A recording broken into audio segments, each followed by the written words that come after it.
Hi everyone. Today we'll be discussing the LeetCode problem of the day, number of substrings ones. So you're given a binary string s consisting 0 and 1s.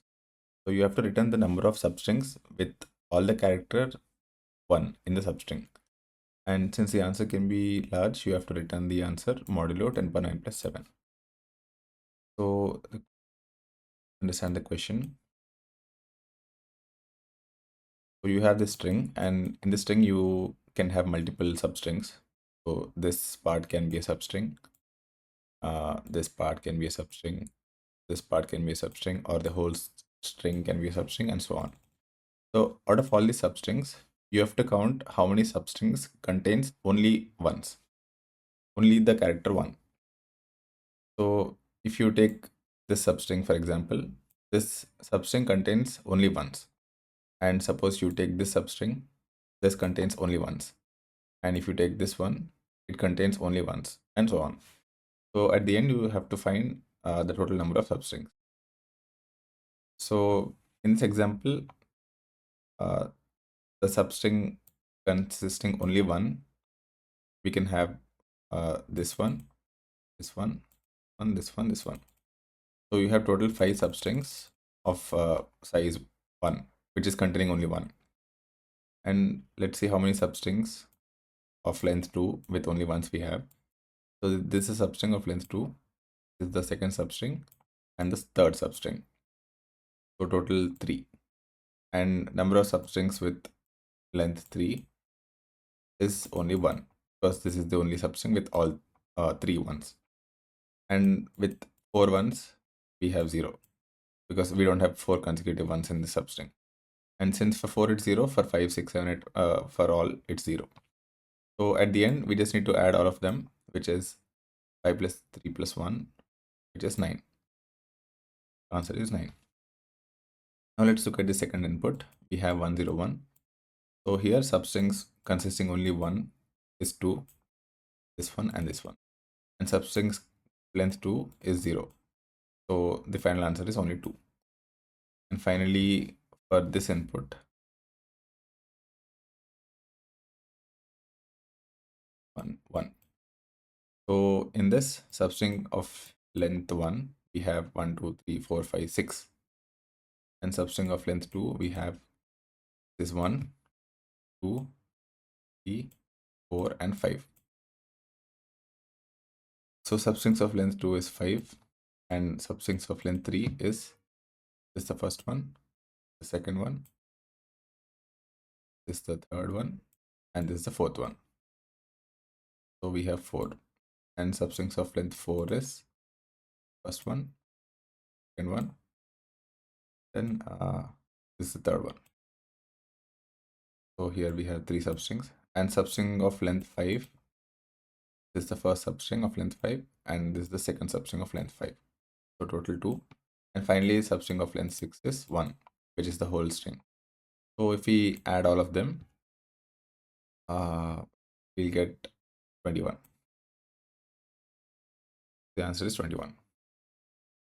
And in the constraints, we have the array size, the string size as 10 power 5, and the string contains only 0 or 1. Now let's go over the approach. So based on the observation of the third test case, we can see that if we have all ones, a string with all ones, so in this example, the string size is 6. So the total number of substrings we can form is 6 plus 5 plus 4 plus 3 plus 2 plus 1. That is because substrings of length 1 will be 6, and as we keep increasing the substring length, the count keeps decreasing by 1.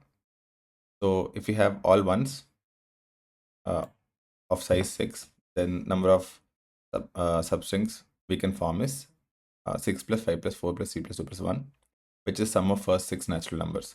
So we can formulate it by saying n into plus 1 by 2. So this is what we have established. If the string contains only ones, then this is the answer. But in our input, in our case, we also have few zeros. So let's see how we can deal with them. So let's go back to the first input, is 0, 1, 1, 1, 1, 1. So it is clear that in a substring, you can't have a 0. So you can't have a substring like this. So what we can say is uh, this set of ones will never be in the same substring as these set of ones, which is separated by any number of zeros. So we can deal with the set of ones individually. What I mean to say is uh, we have this set of this substring with two ones. So let's assume our string is of length 2. So using our formula, we have 2 into 2 plus 1 by 2, which is total 3 substrings. That means using this string, you can form total 3 substrings. And then that substrings are of length 1, you can have 2 substrings, and this. And length 2, you can have 1 substring. This is the whole thing. So using this set of ones, we can form 3 substrings in our answer. Now let's go to the next set of ones. So in this, again using the same formula, we can have 3 into 4 by 2, which is 6. And to verify this, number of substrings with length 1 is 3. And number of substrings with length 2 is 2. This one and this is 1. And number of substrings with length 3 is 1. So if you add all of them, you'll get the answer as 6. So using this substring, we can form a total of 6 substrings, which contains only ones. So the logic is pretty clear.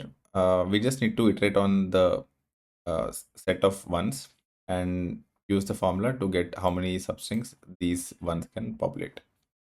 Now let's quickly code the approach. So let me just take few variables for answer, and initially ones will be 0. Let's just iterate on the string.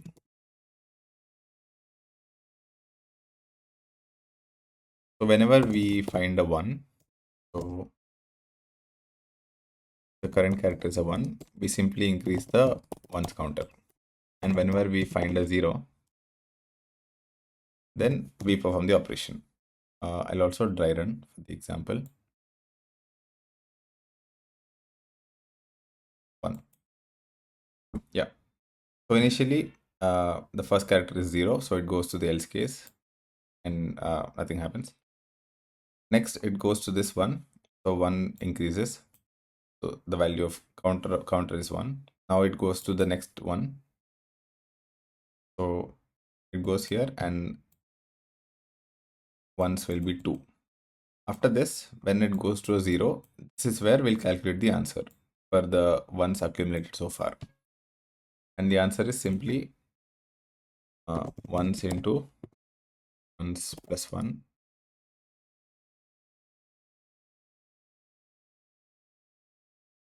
by 2, which is a formula as sum of first n natural numbers. So this value, we'll just add this in our answer. And once we do this, since we encountered a 0, we'll reset our ones variable to 0. And at the end, you can just return answer. Let's continue our dry run and let's see what happens. So when you're at the 0, answer resets to 0. And then when you're at this 1, answer becomes 1. When you're at here, answer becomes 2. When you're at here, answer becomes 3. So currently answer is 3, and then you break out of the loop. And then you're directly returning answer. But note that you broke out of the loop, but you never counted the answer for these ones. So to calculate them, whenever we come out of the loop, we again need to do this. So for the last set of ones, we will calculate it outside the for loop.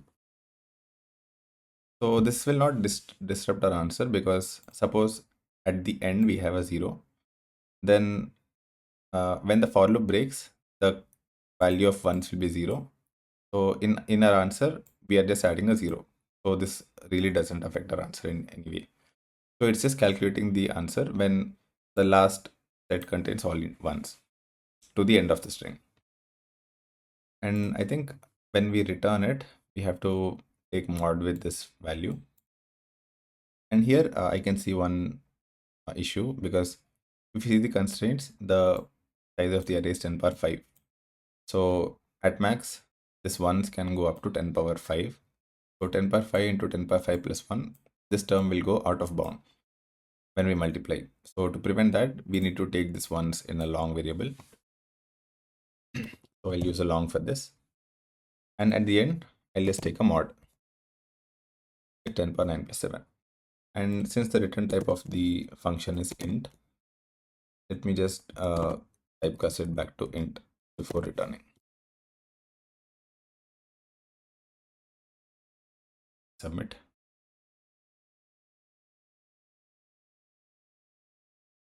Yeah, that works. Finally, let's do the time and space complexity analysis. So coming to the time complexity, since we are just iterating on the string once, it will be order of n, and space complexity will be constant because we are just initializing answer once and just the iterator.